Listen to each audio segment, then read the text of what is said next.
Welcome to a very, very exciting conversation that's about to happen. And this is the first, I don't think I'd said this, Tiffany, in our little pre-recording.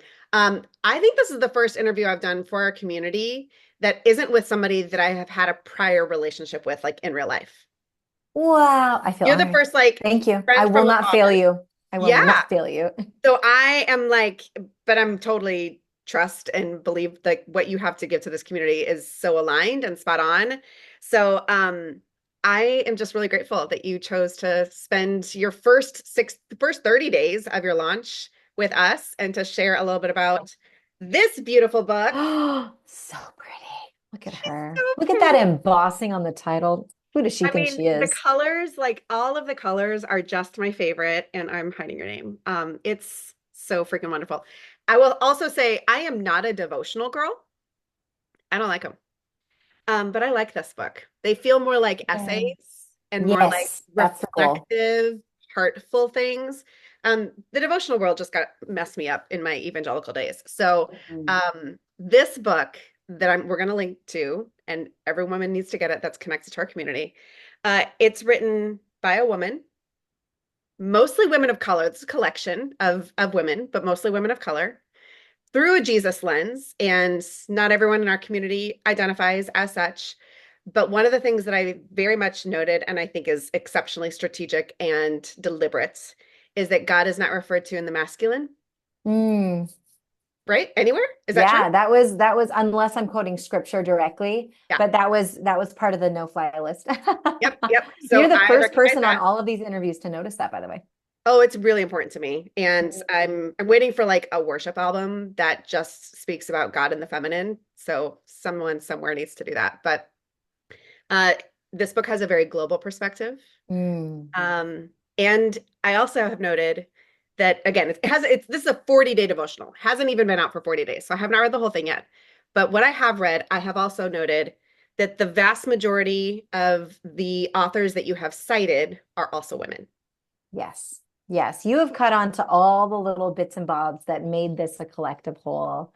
Mhm. Certainly didn't want to limit us to a Western point of view. And I really wanted to write something that I would want to read. Isn't that so selfish to say? But you kind of said it. Devotionals are flowery, and I just think we need something stronger. Cut to it. Yeah. You're 38 years old. I'm 30 45 years years old. old. We are cutting to it. There's Yeah. no time to waste. No There's time. no fluff. The world is a hot mess. Yeah. We are the women that we've been waiting for. So Hmm. I do want you to speak real quickly to the title Yeah. and what the title means, and specifically like our audience, our community, I would identify as primarily high capacity, purpose-oriented women who are very committed to living and leading with their whole self Mm. without losing themselves along the way. Yeah. So Yeah. reach that fullest potential, go for it, go big, have all the ambition and all the dreams and the goals, but not at the sacrifice of myself or my family or Come my soul, on. anything else. So, Yeah. when it comes to the name of this book and how you collected these 40 devotionals, like what does the name mean most? Yeah, I think that it's hard to find yourself in the story if you haven't seen it done before. And I think for so many women, we are beasts of burden. And just as you said, at the expense of our own souls, do we work so hard? And so, this idea that we can show up and there are tensions to manage, not to solve in life. Mhm. And the world is as chaotic as it's ever been. And it's always been pretty harsh on women. Yep. So this idea that the women we've been waiting for, there's some in our history, and you nailed it. They're all lesser known women in history. There's no headliners that you've probably heard unless they're from scripture. And I give you a fresh take on so many of the women that we've overlooked in the text.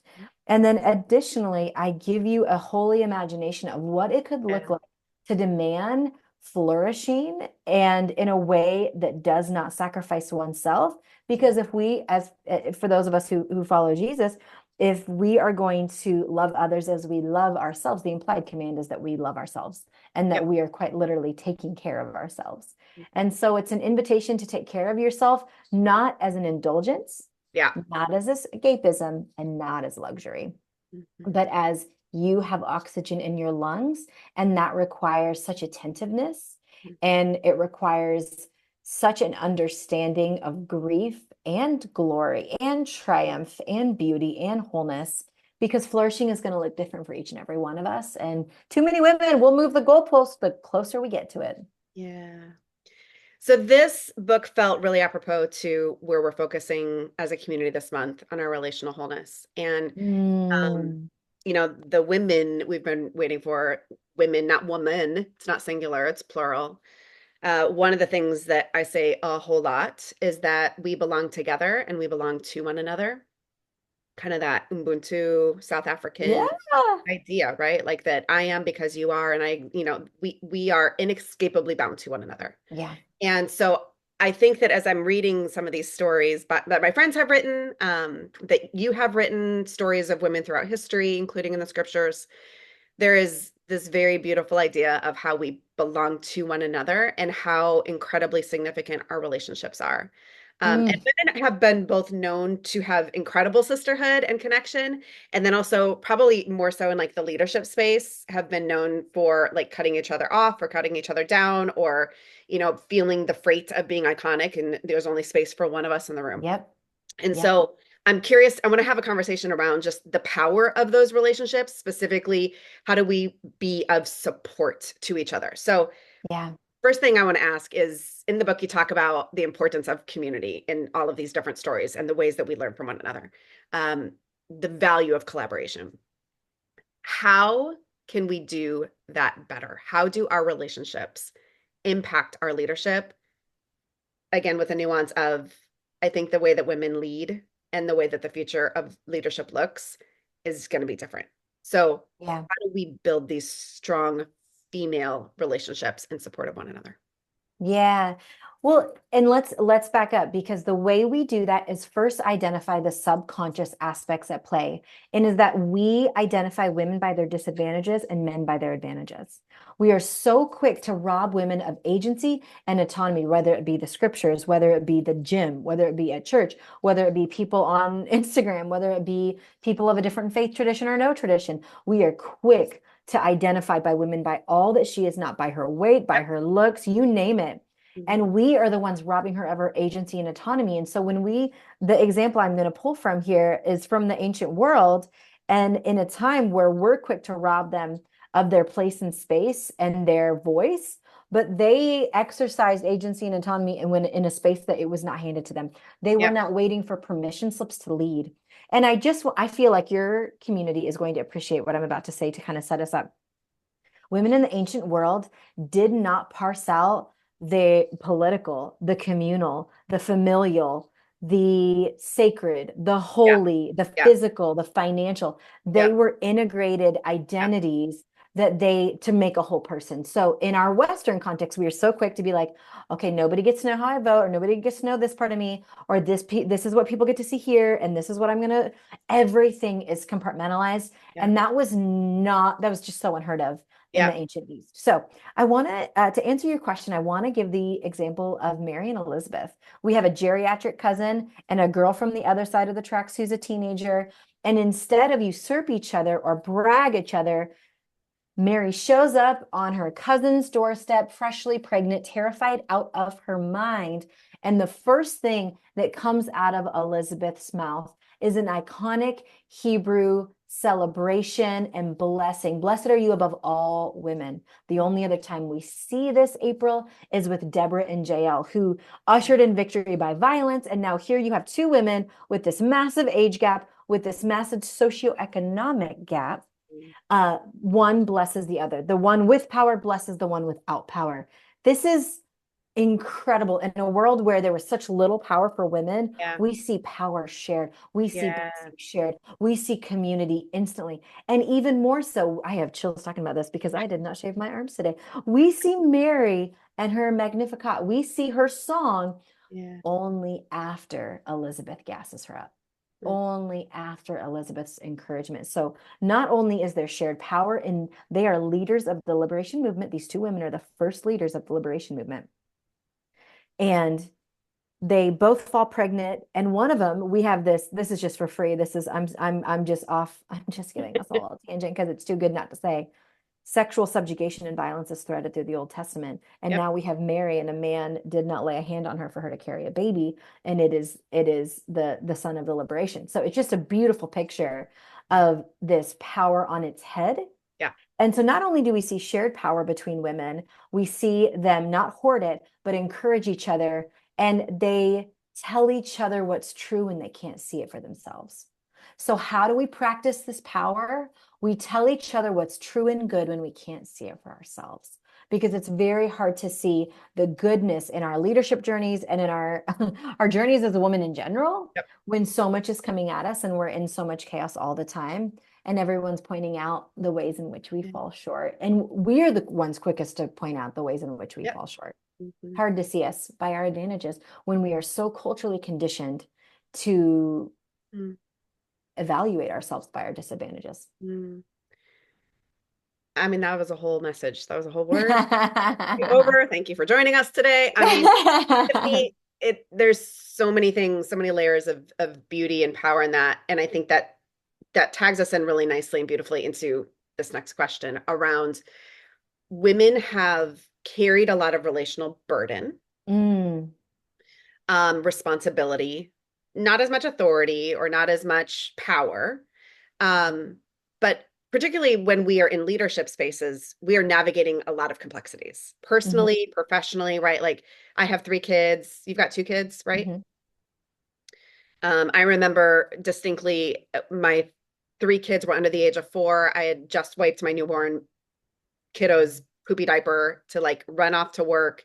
My husband was a stay-at-home dad at the time, and I mean, he'd had like this full-on diaper explosion, and I had wiped his butt, dropped, like ran in the car, was like 5 minutes late. I was going to our executive team meeting, and we had a kind of this outside expert dude coming in to like, I don't know, show us the ways or tell us what to do. And I stopped at the stoplight, pulling off the highway, and I went to like do this to my nose, and I was like, oh my God, Oh, this smells no. like shit. And I was like, oh, and Oh it was this hand too. my. It was this hand, is my right hand. So I was about to No, go this hold happened. hands. These are true events. This is true. This is true. Asher Zacharias, my newborn baby. And I was like about to go shake the guy's hand, and I was like, my hand smells like poop, right? So I'm, I the am undone complexities, right right? now. 3 kids under the age of 4, an executive Ooh. are going in to like meet this strange old white man who's supposed to tell us what to do as a church. It's complex and it's personal and it's professional, right? That's Yeah. all woven in. So I am curious around how do we manage the complexity of those dynamics as women in relationship to one another? Does that Yeah. make Absolutely. I think first we've got to go with the internal self-talk is we are, as I just said, we are measuring ourselves against the whole. We are grading ourselves on a bell curve, which is so unhealthy and Mhm. so unwise because flourishing is going to look different for each of us. So as I share what I'm going to share, we have to remember flourishing is going to look different Good. for each of us.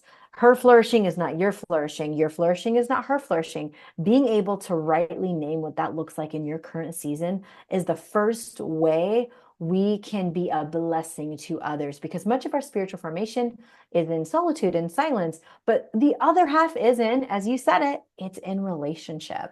And so being able to allow a grace for ourselves and not define ourselves by our disadvantages because everyone else is going Yeah. to do that for you. You don't need to do that for Yeah. yourself, Yeah. but be able to identify what does showing up look like for me? What does good enough? I think Kat Armis is often saying our survival is holy. Our survival is sacred. We are in the girl boss era, and we forget that survival is still a really good, beautiful plan. Is it tiring? Yes, but it's still the place we start. It's still the Mhm. place we start. So first, being able to I think of Andy Stanley when he wrote Choosing to Cheat like 15 years ago right now as I want to answer this question. I don't know why that's popping into my head, but I'm going to honor it.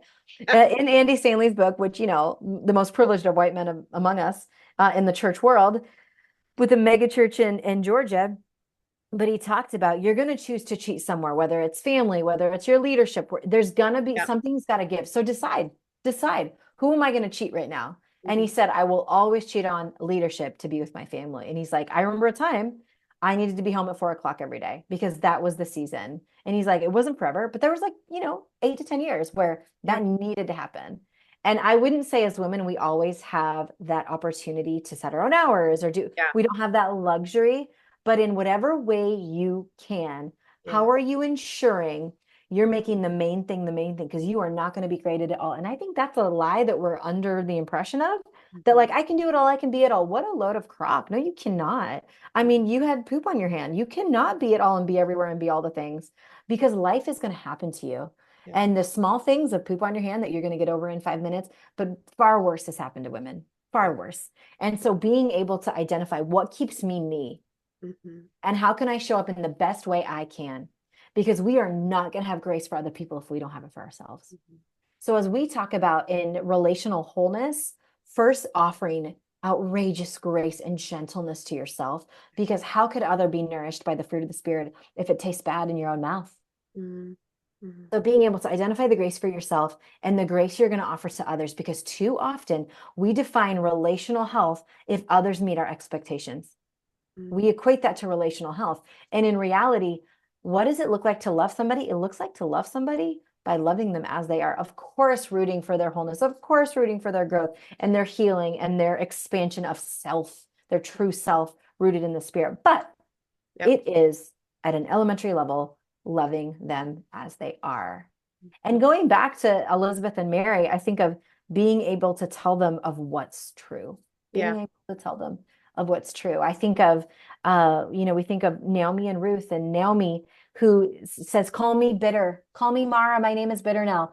And Mhm. the local women, scripture calls them, is like, "Girl, we're not going to call you that. No, we're not going to call you that." And then when it all comes to, and Boaz and Ruth are married, and she has a grandkid, because that was her inheritance and that was her Yep. place in society. It was to have legacy. And they say, "Remember that time you wanted to call you bitter and we refused? Mhm. Isn't one daughter better than seven sons?" That's what they said to her. Mhm. The local woman told her, they're like, "We're calling you on your crap because that's love.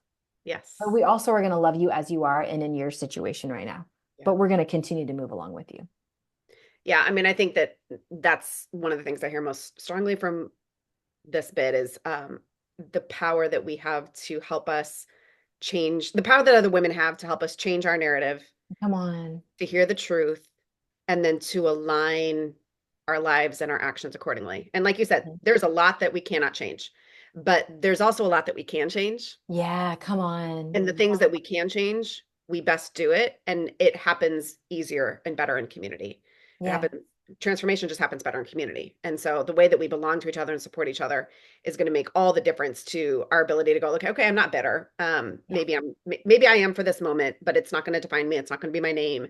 And I'm going to need these other women to speak that into me so that I can move forward in a more holistic way. Can I add one Please, of more little thought to that, that course. I would just kick myself tonight if I didn't share it in this very moment, is the women who were in the Japanese sisters who were interned during World War II in campgrounds across the West. Nobody was coming for them, April. Nobody was coming to rescue them. So Mhm. they became the women they needed for each other. Mm, And as we talk about leadership, they would get permission to leave the camp during the day so they could go to college. They refused arranged marriages. They bucked Western expectations and they bucked Eastern expectations. They started a letter writing campaign to Eleanor Roosevelt demanding that their sons not be drafted. They cared for themselves. They started a newspaper from camp to camp. They cooked for each other. They were sexually abused by all of the guards, and the way they cared for each other after. I mean, it is just probably yeah. one of the most beautiful stories after what happened to them after Executive Order 9066, $400 million in damages, and just such a humiliation and shame written into their story. And then so you see that, Yeah. and then you see their daughters and granddaughters demand Congress provide reparations, and said, "You are not," they rose up and they led the moment. "You are not going to let our mothers and our grandmothers have that stain on their history of what you stole from them based on suspicion alone." And they acted with such integrity, and the way women showed up for each other, not only in the camps who were interned, but then their granddaughters. It Mhm. is one of my favorite stories in American history, of women leading the way and showing up for each other and forcing culture at large to meet them at the line of justice, equity, and goodness and belonging. Yeah. So even when there's not power from a systemic level or from like an external, there is Yeah, still an internal power. There's still an that they authority. practiced. Yeah. Yeah, And then they did this together. Okay. Is the way that you told that story, is that in here? Because I have of not read that with you. course. It Yeah, is? you'll get to it. Okay. Spoiler alert, self-care equals reparations. I really stretch the definition. Can we actually circle back on that as Yeah. we talk about relational wholeness? Yeah. Um, Viewers, listeners, I define self-care not as a purchase, not as a luxury, not as escapism, but self-care is humanizing yourself in a world that does not. It is taking care of yourself in a world that does not. It is guiding principles that move from self-care to social Yeah. change to communal flourishing. If it's good for you, it's good for others. Thank you. I have been on rants about the word self-care, and how ridiculous it is to just tell women to take a bubble bath and then Oh everything's God, good in their kill life. me now. Yeah, And no. it just, yeah, I've had a lot of resistance and rebellion to that. It's so much more, and how you described it is the more. That Mhm. is what's possible, and that Yeah, is what we need to aim. And we again, we do that in relationship with one another. come on. Okay, so I want to speak to a couple of challenges. I have 30,000 more questions, so hopefully we can get to them in the next 7 minutes. Overwhelm is one of the words that I hear most frequently when I talk to Yeah. women about all that they carry, all the responsibilities, all of the demands, the competing demands. Hmm. Um, and they do want to do it all, recognize that they can't do it all the time.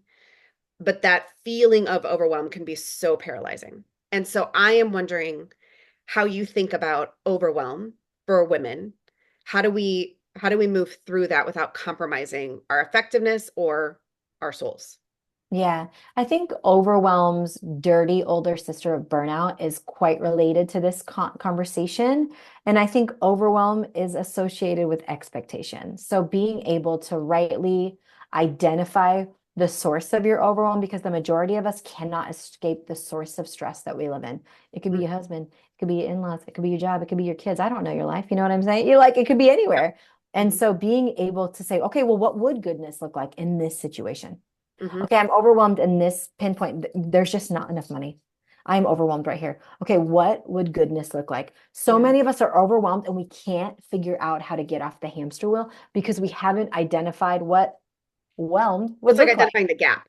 Okay. Let's identify. Start, and we got to start small, right? Because like you said, we can't do it all. We can't be it all. We gotta figure out where we can lead well and where we can show up. So being able in our overwhelm and reminding ourselves we are not the first women in human history to be overwhelmed. There are women who've gone through some stuff, and it's okay to be able to put ourselves in context with other women. It's a Mhm. healthy practice. I'm not saying compare. I'm saying Yeah. understand where our overwhelm Right. is, Perspective. perspective, Yep. and then be able to identify if this is overwhelm, what does peace look like? Hmm. What does joy at rest look like? And Hmm. what steps do I need to take to get there? And they could be really dramatic steps.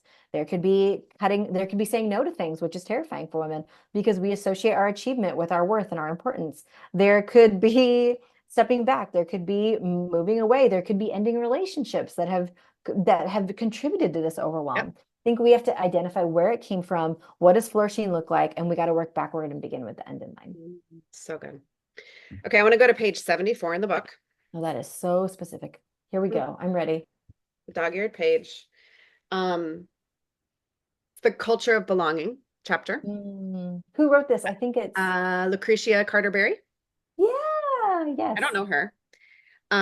But that's how we talk about our community. That Mm, again, we belong together and we belong to one another. There is no such thing as us and them, me versus you. mm-hmm, There is this inclusivity of mm-hmm. connectedness. So she writes, fundament or belonging is a fundamental human need. It encompasses a sense of identity and security, offering a sense of home and acceptance. We all desire to join a community or a society where we are accepted, valued, and connected. In Yeah. the culture of belonging, we are welcomed, respected, and appreciated. We thrive. So you even said a few minutes ago, sometimes survival is to be honored, celebrated, just it's holy. Mm-hmm, And also we were created to thrive. mm-hmm. So I am wondering, in your experience, what does it look like for us to belong more first to ourselves and then to one another? Oh, such a good question. I'm also answering this as a woman of color in a who's worked in predominantly white spaces, who is like so many people of color, assimilation is our second language. Mhm. and we can code switch like the best of them. So when I speak of belonging, and the way that Lucretia is speaking of belonging is one that honors and understands that belonging can't be conditional. Mm, Belonging can't be conditional. And when yeah. we put conditions on belonging, that becomes benchmarks, not belonging. Mm, And I would say first, to answer your first part of the question, you're going to need to ask the second part again because I'm already too deep into the answering the first part.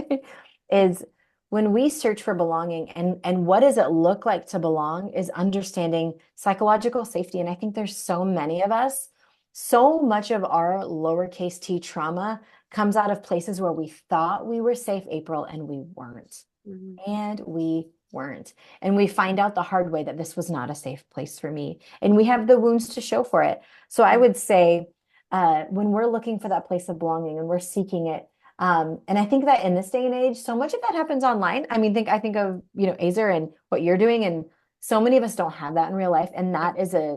I think that is isolating in a whole nother way. Uh-huh. But I think when you're looking for belonging, finding out what are these non-negotiables that I must have? Mm, Where am I feeling seen? I'm taking this from Shasta Nelson too. She wrote for Intimacy. Where am I feeling seen? Satisfied. We're allowed to feel satisfied in so belonging. good.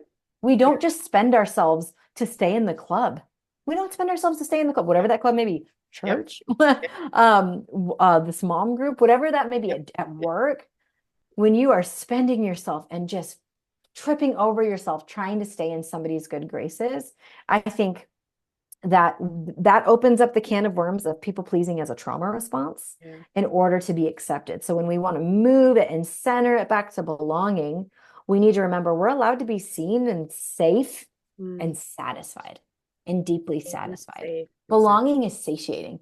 It's Ooh, look at that alliteration. it's Being a safe, satisfied, and and what was I just want to give credit where credit's due. I didn't think of that. That's Justin Nelson. I did. yeah, yeah, yeah. I'm not stealing someone's work here. But the satiation, that's me. That's all me. Yeah. Yeah. Yeah. What would be a handful of phrases or words that we could say to one another to reinforce you belong to me? We belong together. Mm. As women, what are a handful of phrases? Oh, I mean, I am doggone intentional when I think of the belonging of women that I belong to, of I love you. I Mm, love who you are. I love who you are becoming. I love supporting you. It is my honor to support you. How can mm, I do that better? I think belonging and some of the, not only the phrases, but how can I do that better? A place of humility mm, only strengthens and deepens and girds and builds a solid structure to a place and space of belonging. Again, that could be in real life, that could be virtual, that could be your Marco Polo group, that could be whoever. But I yeah. think another thing, and you kind of already said this, and I just want to belabor it, is we deserve this. We Yep. deserve belonging. We deserve it. And I think so many of us have survived on breadcrumbs when we deserve the feast of belonging. Mhm. Or we've settled for some sort of counterfeit.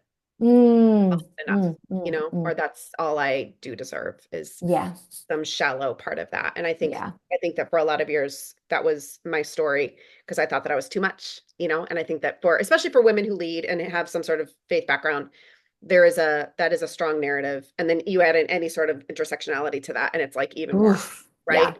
It's like this is all I can get because I'm too much or too little of yeah, whatever the status quo is externally. yeah, So I think those phrases are really helpful to reinforce not only to the other person, but then also it's a reinforcement for yourself of like this is also true for me, yeah. that sort of love and seen. Say it again. Seen, Seen, seen, safe, satisfied. satisfied. And then there's a satiate, We're allowed to be satiated. I satiate. Yeah. think just as you said, when belonging becomes conditional, run for the hills, man. Run for the hills. And so many of us, if that was But then that our takes away family the of origin, safety, right? Like that's the tricky part is then you're not safe. Even and I see this all the time in spaces, right? It's like, well, if I can still pseudo belong, I can fit in, right? That's the opposite of mm, belonging is fitting in. I'll fit in here because to run for the hills makes me incredibly unsafe. yeah, yeah. I think it's a catch-22, rock and a hard place, but I have to believe that there's a space for all of us. I'm silly and optimistic enough Yeah, I to agree. believe that we deserve that and we can Yep. find that.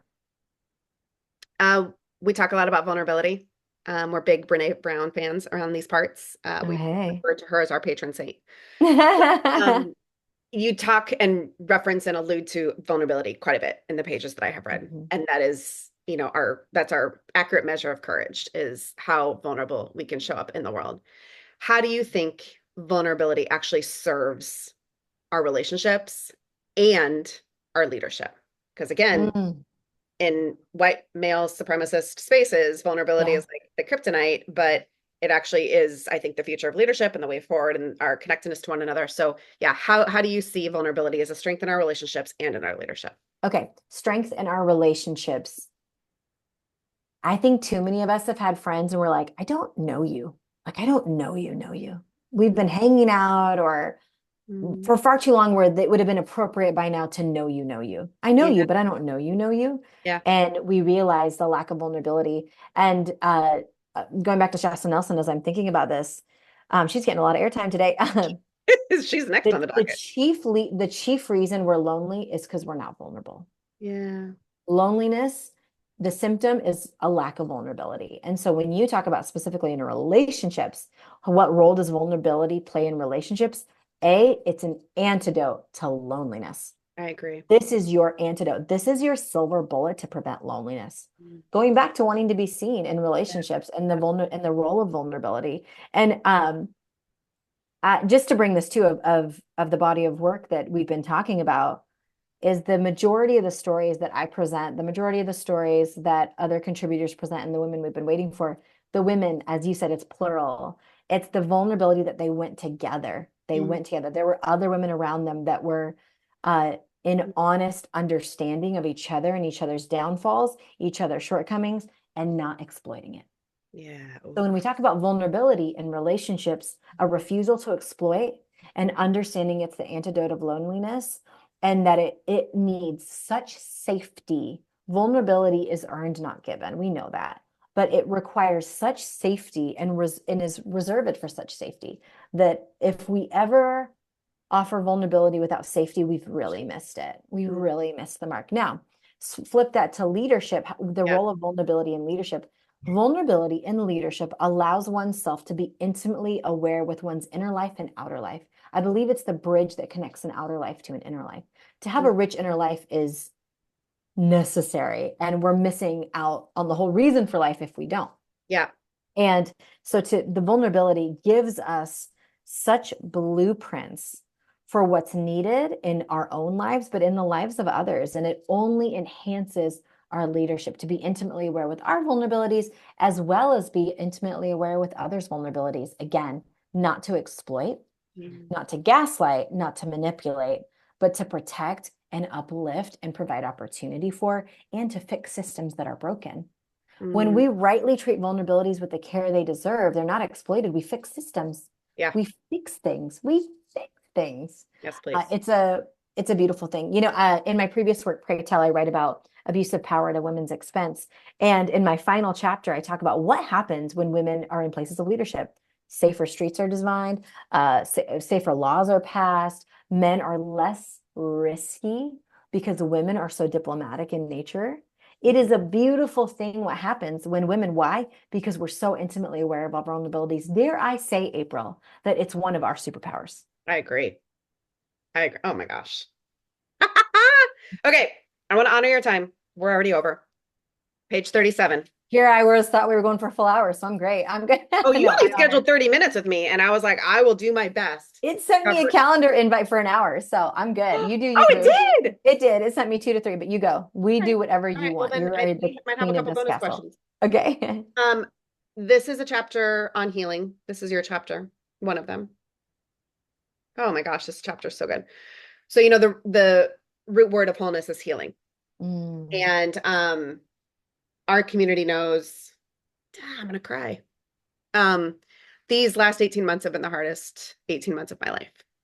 I've been in a massive medical crisis oh, that has just taken me out. I'm healing, mm, um, and there's been recovery, but it has been mm, at a great, great cost. mm. And so anytime I can read something on healing, I'm all in because I know that it is connected to my wholeness. Even if my body Hmm. wouldn't heal, which it is, thank God, um, I do know that healing is possible in Come other on. parts of myself.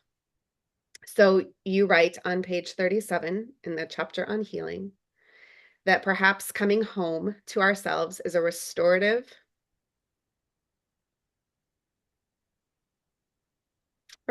healing journey unique to each of us, a bodily affair, soul never separated from sinew. We smell, touch, taste, see, and hear our way to renewal. And like the bleeding woman and her healer, we embody healing as a faithfulness to be our becoming our truest selves. I could have written those words. You did, but they are like in the cells of my being. Mm, The actual name of my medical clinic has been Restoration.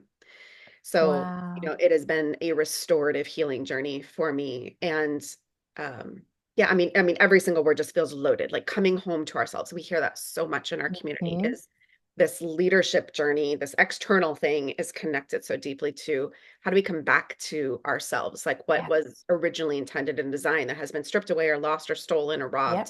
But so we need to, it's not creating something new, like we're literally just coming back to our whole selves. It's restorative, it's healing, it's a journey, it's not a destination. We're freaking going to be on this thing till our last breath. Hmm.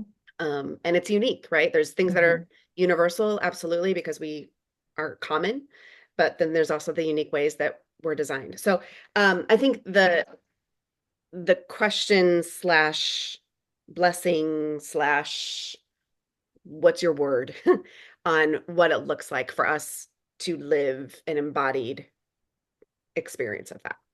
I think you know this very intimately and personally, but healing is such a bodily affair. It really is.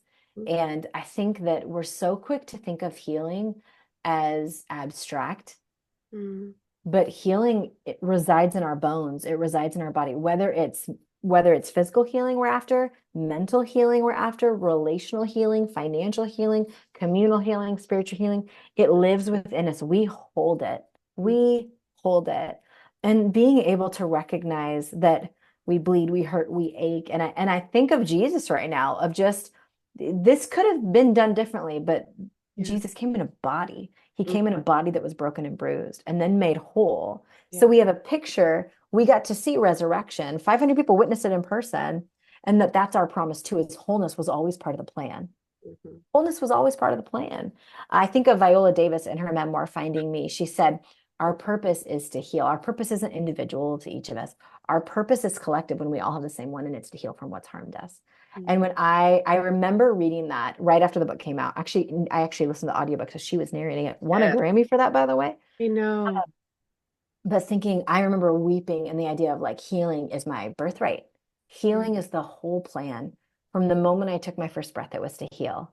And now, viewers, I was abandoned at birth, orphaned. And this idea of healing being my birthright has always felt so out of reach. And the mhm. idea that healing is intended for all of us. And it's something that not Mhm. in the next life, but in this life, a Mm, measure of healing that we can have. And I think that moving from what you just mentioned, from surviving to thriving, what is that line? That's healing. That's mhm. healing. That's Yeah, all that road is. yeah. I always ask the folks that we do these conversations with if they would leave us with a blessing or an affirmation. We do this in our coaching and our Mm, group work all the time. Like you did even in the beginning, right? With Elizabeth and Mary, like there was a blessing. And so we want to just bless and affirm the hell out of each other because we know of all the things that are happening that are yeah. the opposite out there and even inside here. So I'm wondering if you Mm, can give us a blessing and an affirmation, and then I want to tell folks how to get the book, yes. find you on the web. Oh, So oh. Can I close my eyes? Is that okay? Because yes. I'm Okay, thinking good. of all of you who are watching, whether it's the replay or even days, month, a year from now. Hmm. I pray that you would speak like Elizabeth. I pray that you would negotiate like Rahab. Mm. I pray that you would seek repair like the Japanese interned women. Oh, I pray that you would be honest with yourself as encouraged by the local women Mhm. to Naomi. I Mhm. pray that you would honor your journey, however imperfect, because the woman was you all along. You are the woman we've been waiting for. It was in you from day one. Yep. So be it. So be it. So be it. Where do you prefer women to get this book? Because we all know that, I mean, you can get it from the library, and that's great if it fills libraries all over the country because that's a lot of books. So if that is where you need to get your book, get it from the library. But then I know as an author, like some places give you a few more pennies for your book if you buy Few it. more pennies. Yes. If you want to go to your local bookstore and ask them to order it, that is a clutch move because they'll order more than one. So Yes. not only are you blessing yourself and you're going to go on your healing journey, it would bless another woman. But I would also love to share that it's $6 off hardback. Let's be real; those things are pricey. There's not a cheap. It's $20 on Amazon. That's a purchase you think about. That's not just like a quick buy. But it is $13.99 at Baker Book House. So it's $6 off with free shipping. So $14. $13.99. $13.99. Great. Okay. We will link specifically to the Baker books. But I love the local book places too. So, Yeah, come on and then now. where can people find you on the World Wide Web, or what's the best way for people to connect with you outside of this? Yes, the real place I would love to invite you women is on my subscriber list. It is subscriber only content. It's very intimate, very vulnerable, very honest. Join thousands of others. You can sign up at TiffanyBluhm.com. There's all kinds of freebies you can get if you want to join me there. But Yep. for the shenanigans and just utter chaos, join me on Instagram at Tiffany Bluhm. I love it. I love it. Thank you. Thank you. I am not a fan of devotionals, but I am a fan of this incredibly beautiful book. It is to have the collection of women's voices, but to have yours as a strong thread and just anchor throughout it all is so amazing. And yeah, the world just, we need more women to show us the ways forward. And Mm, you are doing it. You are doing it. So thank you for inviting us into that journey and to be women that we're waiting for our daughters and come for our on. generations, right? That legacy impact is what we're here to do as well. So Amen. Amen. much love. Don't Awesome. go anywhere. I want to take a picture with you before we take off. But Okay. thanks to those of you who watched. Get this book, The Women We've Been Waiting For.